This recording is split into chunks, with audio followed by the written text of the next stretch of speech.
جہد اور کوشش کی۔ شیخ الہند مولانا محمود حسن وہ عالم ہیں کہ ان کے بارے میں مولانا سید حسین احمد مدنی لکھتے ہیں کہ ان کو دنیا بھر کے جغرافیے کا علم ان کی ہتھیلی پر تھا۔ وہ جس ملک کے بارے میں آپ ان سے اعداد و شمار لیجئے، وہ اعداد و شمار بھی بیان کرتے تھے اور ان کے مسائل کے حل کرنے کا طریقہ کار بھی بیان کرتے تھے۔ تو جامع علماء جو انبیاء کے وارثین ہیں، ان کی ذمہ داری سوسائٹی کے تمام علوم کے حوالے سے نگرانی اور رہنمائی کی ہے۔ صحیح۔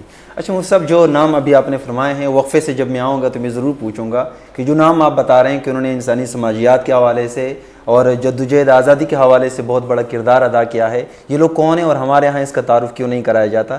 دوستانو، یہ مختصری دمے طرف تزو زمن گفتگو بجاری تاسو منگسرہ ہوسی۔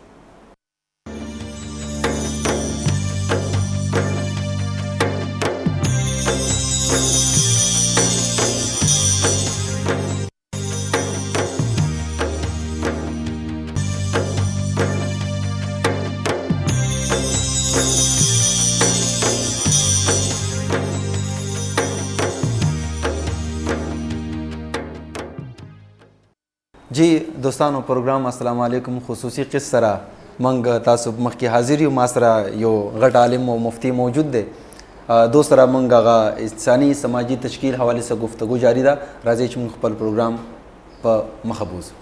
اچھا مفتی صاحب، میں نے ابھی گزارش کی تھی جب ہم وقفے پہ جا رہے تھے کہ جن علماء کا نام آپ نے لیا، ابھی آپ کی گفتگو کے حوالے سے یہی سوالات میرے جنم لے رہے تھے کہ بھئی ہمارے علماء اس پر کام کیوں نہیں کر رہے۔ اب اس حوالے سے جو آپ نے جو نام لیے ہیں تو اس کا مطلب ہے کہ انہوں نے اس حوالے سے باقاعدہ کوئی جدوجہد کی ہے، تو ان لوگوں کا پس منظر اگر مختصر سامنے ہو کہ انہوں نے کیا کردار ادا کیا؟ بر عظیم پاک و ہند میں ایسے علماء کا ہمیں ایک جامع کردار نظر آتا ہے جو انبیاء علیہم السلام کی تعلیمات کے مکمل جانشین بن کر جنہوں نے سوسائٹی کی تشکیل کے حوالے سے رہنمائی دی ہے۔ صحیح۔ ایک معروف اور مشہور نام حضرت الامام شاہ ولی اللہ دہلوی رحمۃ اللہ علیہ کا ہے۔ جی۔ شاہ ولی اللہ دہلوی وہ شخصیت ہیں کہ جنہوں نے ایک شاہکار کتاب حجت اللہ البالغہ لکھ کر قرآن حکیم کی اس فلسفی کا تعین کیا ہے جو سماجی تشکیل کے حوالے سے بنیادی کردار ادا کرتی ہے۔ صحیح۔ امام شاہ ولی اللہ نے ایک تو اس حقیقت کی نشاندہی کی کہ نبی اکرم صلی اللہ علیہ وسلم سے لے کر تقریباً 1000 سال تک انسانی سوسائٹی کی تشکیل کا بنیادی فکر و فلسفہ کیا رہا۔ صحیح۔ اس فکر و فلسفے کی اساس بلا تفریق رنگ، نسل، مذہب، عدل و انصاف پر مبنی تھی۔ صحیح۔ اور پھر اس کی اساس پر ان قرآنی اساسی اصولوں کی نشاندہی کی جو سماجی یا عمرانی تشکیل کے لیے ضروری ہیں، گویا بالفاظ دیگر قرآنی اصول عمرانیات کیا ہیں، صحیح، اس بات کی نشاندہی کی۔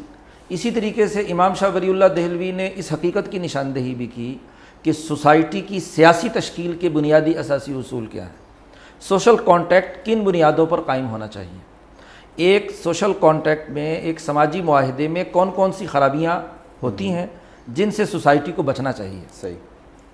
اسی طریقے سے امام شاہ ولی اللہ دہلوی نے اقتصادی اور معاشی افکار و نظریات پیش کیے کہ جس کے تناظر میں سوسائٹی کی معاشی بھوک مٹانے اور ایک بہترین منصفانہ معاشی نظام قائم کرنے کے قرآنی اساسی اصول واضح ہوتے ہیں۔ تو امام شاہ ولی اللہ دہلوی وہ شخصیت ہیں کہ جنہوں نے سوسائٹی کی نظریاتی اور فکری، سیاسی اور عمرانی، معاشی اور اقتصادی تشکیل کے بنیادی اساسی اصولوں کا ایک مکمل نظام پیش کیا۔ صحیح۔ اور پھر اس حقیقت کی نشاندہی بھی کی کہ دنیا میں ان اصولوں پر عمل درآمد ایک سسٹم کے تھرو ہوا کرتا ہے، بغیر سسٹم کے اصولوں کی دعوت دینا یہ اخلاقی بات تو ہے، اصلاحی واز ہے، اور اصلاحی اور اخلاقی واز وہ ہوتا ہے کہ جس کا مطلب کسی کی مرضی مانے، کس کا جی چاہے نہ مانے، لیکن جب کوئی چیز سسٹم کے تھرو نافذ کی جاتی ہے تو اس وقت پوری سوسائٹی کو اس سسٹم کے مطابق عمل کرنا پڑتا ہے۔ آج ہم جدید سماجی تشکیل میں اس بات کو دیکھتے ہیں کہ ایک چھوٹے سے چھوٹا ادارہ بھی بغیر سسٹم کے وجود میں نہیں آتا۔ سسٹم یعنی کام کرنے کے بنیادی حکمت عملی اور طریقہ کار وضع کرنا پڑتا ہے۔ شاہ صاحب یہ کہتے ہیں کہ اگر یہ سسٹم درست ہو تو ان اساسی اصولوں پر سوسائٹی ترقی کرتی ہے، اور اگر یہ سسٹم خراب ہو تو پھر جدوجہد سسٹم کی تبدیلی کی کرنی چاہیے، اس سسٹم کو اثر نو نئے اساسی اصولوں پر تشکیل دینے کی ضرورت ہوتی ہے، تبھی سوسائٹی ارتقاء کے اگلے مرحلے میں داخل ہوتی ہے۔ امام شاہ ولی اللہ دہلوی سے لے کر امام انقلاب مولانا عبید اللہ سندھی تک صحیح یہ ولی اللہ سلسلے کے علماء ربانیین ہیں جنہوں نے اس بنیادی اساسی فکر پر ہندوستان بر عظیم پاک و ہند کی آزادی کے لیے جنگ لڑی، یہاں کے تمام انسانوں کو بلا تفریق رنگ، نسل، مذہب، سیاسی طور پر امن و امان مہیا کرنے کے لیے کوششیں کیں، اس پوری سوسائٹی کے لیے معاشی اور اقتصادی ترقی کے لیے راہ ہموار کرنے کی جدوجہد اور کوشش کی، اس کے لیے جنگ لڑی، اور بتلایا کہ یہ غلامی کا سسٹم جب تک ختم نہیں ہوتا انسانی سوسائٹی مثبت اقدار پر آگے ترقی نہیں کر سکتی۔ 63 سال میں ہونا تو یہ چاہیے تھا کہ جس مقصد کے لیے آزادی حاصل کی گئی تھی اس کو حاصل کرنے کے لیے ہمیں جدوجہد اور کوشش کرنی چاہیے تھی ان قرآنی اساسی اصولوں پر۔ صحیح، بڑی بدقسمتی یہ کہ ایسے جامع علماء کا تعارف یہاں نہیں کرایا گیا۔ بالکل۔ اچھا مفتی صاحب، ابھی آپ نے امام شاہ ولی اللہ دہلوی رحمہ اللہ کے حوالے سے فرمایا ہے کہ انسانی جب جو سماجیات ہیں یا جو انسانی جو سسٹم ہے، جو سسٹم پیدا ہوتا ہے، اس کے بغیر ہم دعوت دیں گے تو اس کا کوئی خاطر خواہ اثر نہیں ہوگا یا نتیجہ نہیں نکلے گا۔ ہم سسٹم کو ہی کیوں مورد الزام ٹھہراتے ہیں، جبکہ میری مرضی، میں اگر خود ٹھیک ہو جاؤں تو کون مجھے غلط راستے پہ ڈال سکتا ہے؟ میں دھوکہ نہ کروں، میں ملاوٹ نہ کروں، میں جھوٹ نہ بولوں، میں کپڑے ٹھیک پہنوں، فحاشی نہ کروں، نظروں کی حفاظت کروں، نماز کی پابندی کروں، روزے رکھوں، حج پہ جاؤں، مسئلہ کیا ہے مجھے؟ ہم کیوں یہ سسٹم کی زیادہ بات کرتے ہیں؟ دیکھیے، بنیادی چیز یہ ہے، یہ بات سمجھنے کی ہے کہ ایک انسان کا جو ذاتی یا انفرادی عمل ہے کہ وہ کس رنگ کے کپڑے پہنے، کیسا کھانا کھائے، سڑک پر کیسے چلے، وغیرہ وغیرہ، صحیح، یہ انفرادی دائرے میں تو وہ اپنی مرضی کر سکتا ہے، لیکن بڑے سے بڑا نیک آدمی بھی ہو، وہ جب کسی بھی سسٹم کا حصہ ہوتا ہے، مثلا ایک فوجی آدمی ہے، وہ نیک ہے، اس نے دین کی تعلیمات بھی حاصل کر لی ہیں، لیکن وہ پابند ہے اپنی فوجی زندگی میں اس فوجی پروٹوکول کا جس سسٹم کا وہ حصہ ہے۔ وہ اپنی کرسی پر بیٹھ کر یہ نہیں کر سکتا کہ جو میرے لیے پروٹوکول بنا دیا گیا ہے مثلا ملٹری نے، میں اس کو بائی پاس کر کے کسی اور انفرادی تصور کے مطابق یہ کام کروں۔ ایک جج ہے، وہ ذاتی زندگی میں جتنا مرضی نیک ہے، وہ یہ نہیں کر سکتا کہ اپنی ججی کی کرسی پر بیٹھ کر کہے کہ 73 کا آئین تو میں ایک طرف رکھتا ہوں، اب میں قرآن کے مطابق فیصلے کیا کروں گا۔ وہ اگر جج رہنا چاہتا ہے، ایک سسٹم کا پرزہ ہے، تو اسے اس سسٹم کی پابندی کرنی ہوگی جس کا اس نے حلف اٹھایا ہے۔ بالکل درست۔ ایک کسی سکول کا استاذ ہے، تو اب سکول میں پڑھا رہا ہے، تو سکول کی جو تعلیمی پالیسی ہے، تعلیمی سسٹم ہے، تعلیمی طریقہ کار ہے، اس کو اس کے مطابق لیکچر دینا ہے۔ وہ اس سے ہٹ کر اپنے طور پر انفرادی کردار ادا نہیں کر سکتا۔ آج تو پوری زندگی منظم ہے، آپ یہ پروگرام چلا رہے ہیں، اس کے جتنے بھی لوگ اس سسٹم کے اندر کل پرزے کام کر رہے ہیں، وہ اپنی مرضی سے کوئی حرکت نہیں کر سکتے۔ ان کو جو ہدایات دی جا رہی ہیں، جو پروڈیوسر صاحب انہیں حکم دے رہے ہیں، وہ اس سے آگے پیچھے نہیں جا سکتے، اپنی مرضی سے کام نہیں کر سکتے۔ تو دنیا میں کوئی بھی کام کسی سسٹم کے تحت ہوتا ہے۔ سسٹم کے بغیر کام کرنے کا کانسیپٹ یہ غلامی اور جہالت کی بات ہے، یہ سسٹم کو نہ سمجھنے کی بات ہے۔ تو دنیا میں ہر کام سسٹم کے تھرو ہوتا ہے۔ سسٹم میں اگر خرابی ہے، وہاں سسٹم بنانے چلانے والوں نے ان کا مائنڈ سیٹ مثلا غلامی پیدا کرنا ہے۔ وہ اپنی پالیسی کے تحت اس نظام تعلیم کے ذریعے سے غلام پیدا کرنا چاہتے ہیں تو غلامی پیدا ہوگی۔ وہ اپنے عدالتی نظام کے ذریعے سے اگر انصاف فراہم کرنے کے بجائے پوری سوسائٹی کے اندر مقدمہ بازی کو طول دینا چاہیں گے تو عدالتی پالیسی کے مطابق 70 سال تک بھی ایک دیوانی کے مقدمے کا فیصلہ نہیں ہوگا۔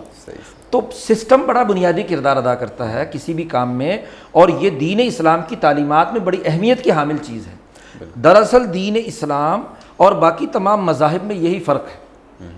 باقی مذاہب اخلاقیات کا واز کہتے ہیں، اصلاح کی بات کرتے ہیں، یہ بدھ نے بھی کی ہے، بدھسٹوں نے بھی کی ہے، ہاں جی، اور اسی طریقے سے دوسرے کنفیوشزم نے بھی ہے، دوسری جگہوں پر بھی ہے۔ لیکن دین اسلام ایک واحد دین ہے کہ جس بات کو وہ سچائی مثلا مانتا ہے تو سچائی کا سسٹم بھی قائم کرتا ہے۔ وہ عدل کا حکم دیتا ہے تو عدل کے سسٹم کی بھی بات کرتا ہے۔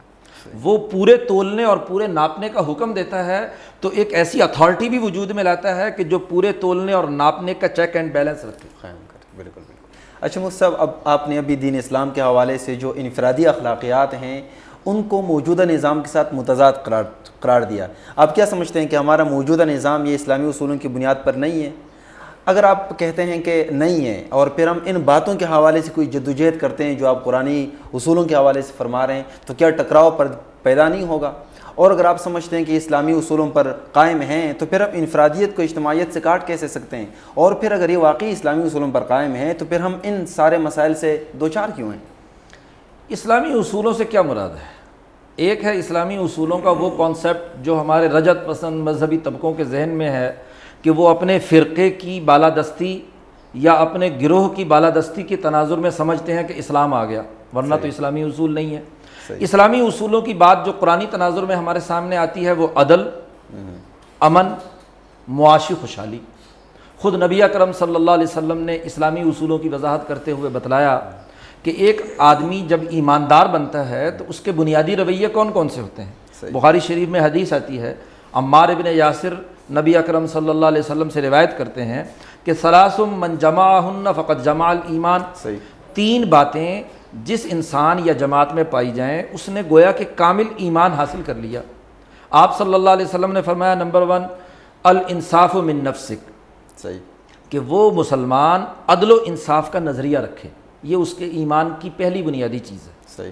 دوسری بات نبی اکرم صلی اللہ علیہ وسلم نے فرمائی کہ بذل السلام للعالم، امن اور سلامتی کا نظام تمام انسانیت کے لیے قائم کرنے کے لیے جدوجہد اور کوشش کرے۔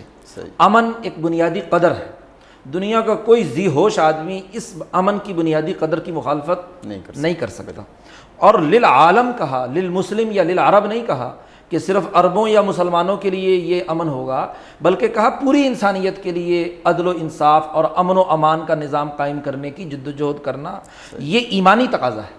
اور تیسری بات نبی اکرم صلی اللہ علیہ وسلم نے فرمائی کہ الانفاق من الاقتار، کہ وسائل کتنے ہی کم کیوں نہ ہوں ان کو مل بانٹ کر کھانا، معاشی عدل و مساوات کے مطابق استعمال کرنا، یہ تیسرا معاشی کانسیپٹ ہے۔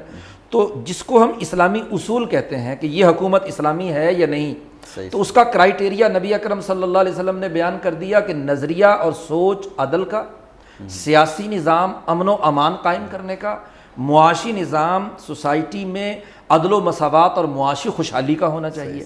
اب یہ بنیادی اساسی اصول ہیں۔ اب ہم اپنے ملکی سسٹم کو دیکھیں، کیا اس کے نتیجے میں سوسائٹی میں عدل و انصاف کی سوچ موجود ہے؟ نہیں۔ اس امن کی جو بنیادی قدر ہے، کیا سوسائٹی کے تمام لوگ داخلی دشمنوں، چوروں، ڈاکوں، جاگیرداروں، وڈیروں، سرمایہ داروں کے ظلم سے محفوظ ہیں، اور خارجی دشمنوں یعنی عالمی سامراجی طاغوتی طاقتوں کے رعب سے آزاد ہیں؟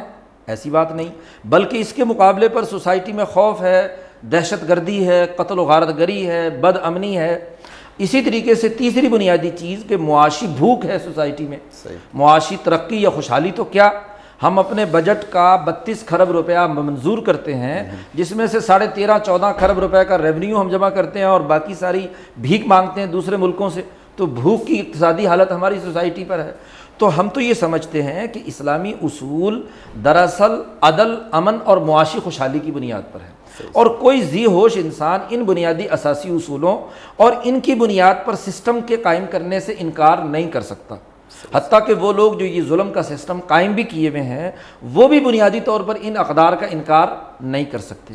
اب تصادم اگر ہوگا تو ان ظالمانہ اقدار سے ہوگا، ظالمانہ سسٹم کے بنیادی امور سے ہوگا جو سوسائٹی کو یرغمال بنائے ہوئے ہیں، اور ہر آزاد معاشرے کے تمام عوام پر یہ ذمہ داری عائد ہوتی ہے کہ وہ عدل، امن اور معاشی خوشحالی کے لیے مروجہ سسٹم کو اکھیڑ کر باہر پھینکیں اور اس کی جگہ پر ان اقدار کی بنیاد پر سوسائٹی کی تشکیل کرے۔ بالکل مفتی صاحب، جو آپ نے فرمایا ایک تلخ حقیقت تو یہ ہے کہ ہمارا نظام ان اساسی اصولوں پر جو قرآن بتاتا ہے قائم نہیں ہے، لیکن اس کے باوجود کسی حد تک ایک رمق موجود ہے۔ اس کے مقابلے میں ہمارا چین ہے، جو اب قرآنی اصول فرما رہے ہیں وہ تو کسی مذہب کو بھی فالو نہیں کر رہے۔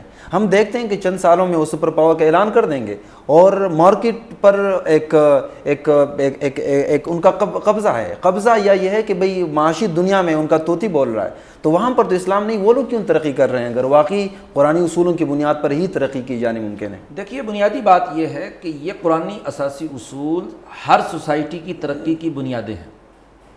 یہ ضروری نہیں کہ عقیدے کا مسلمان ان پر عمل کرے گا تو نتیجہ نکلے گا۔ صحیح۔ اگر عقیدے کا مسلمان عمل نہیں کرے گا تو نتیجہ نہیں نکلے گا، نہیں، یہ بنیادی اساسی اصول ہیں کسی بھی سماجی تشکیل یا ترقی کے. جو آدمی بھی انہیں اپنائے گا اس کے نتائج ضرور پائے گا سوسائٹی کی ترقی کے. یہ ایسے ہی ہے کہ گندم مسلمان کاشت کرے، ہندو کاشت کرے، یہودی کاشت کرے، عیسائی کاشت کرے، اس کے کاشت کے جو اصول اور ضابطے ہیں ان پر عمل درآمد کرے گا تو رزلٹ بھی پائے گا. اور اگر مسلمان صرف گندم کاشت کرنے کے بعد نہ اس کی دیکھ بھال کرے، نہ اس کی کوئی تردد کرے، نہ اس کی ترقی کے لیے جو لازمی اور ضروری کام ہے وہ سر انجام دے، اور محض کلمے کے زور پر کہے کہ جی میری گندم زیادہ ہونی چاہیے، تو یہ بات بنیادی دین کے بنیادی اساسی اصولوں کے خلاف ہے.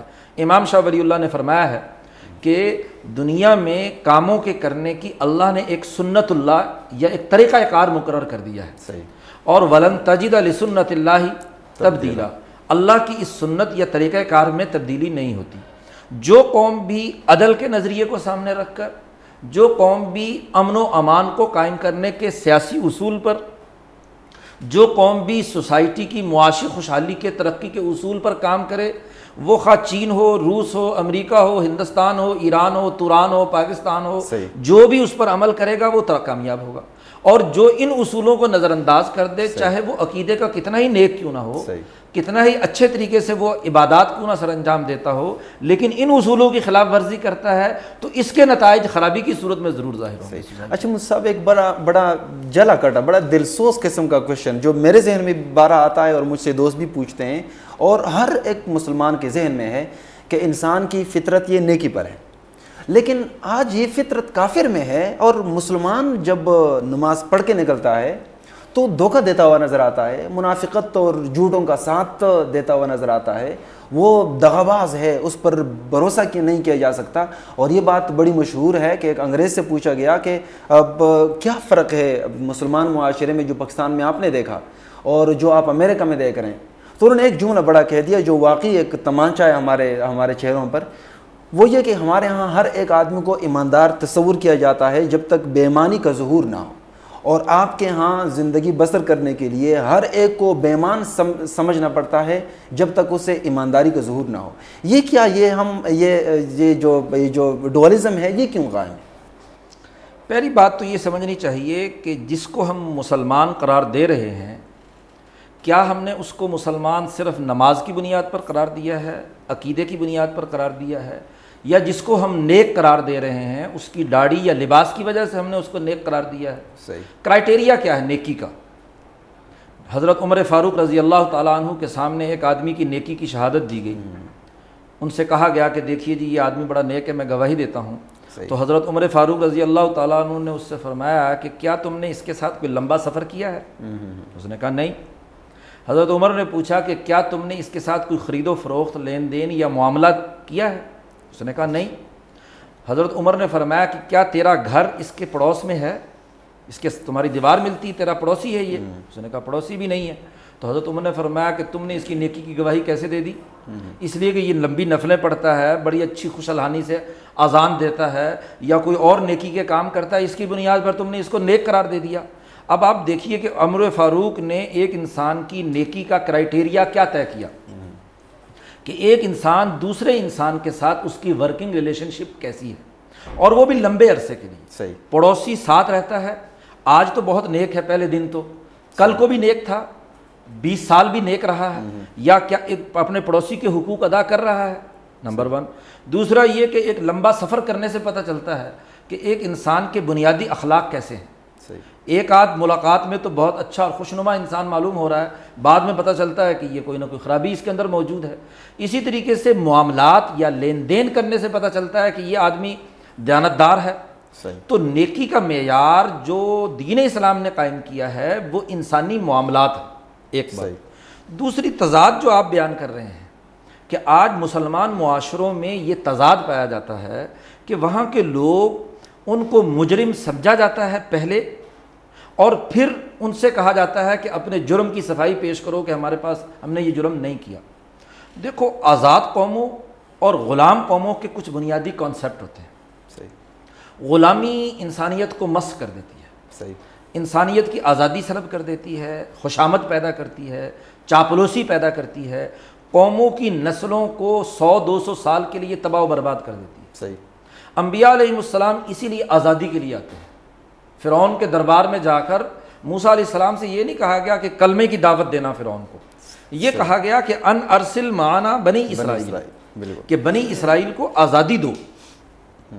تو غلامی عقیدے کو بھی تباہ کر دیتی ہے، نظام تعلیم کو بھی تباہ کر دیتی ہے، رویوں کو بھی تباہ کر دیتی ہے۔ آپ بتلائیے کہ آج کا یہ تھانے داری نظام، ایس ایچ او کا سسٹم، یہ برطانیہ نے یہاں 1860 میں قائم کیا۔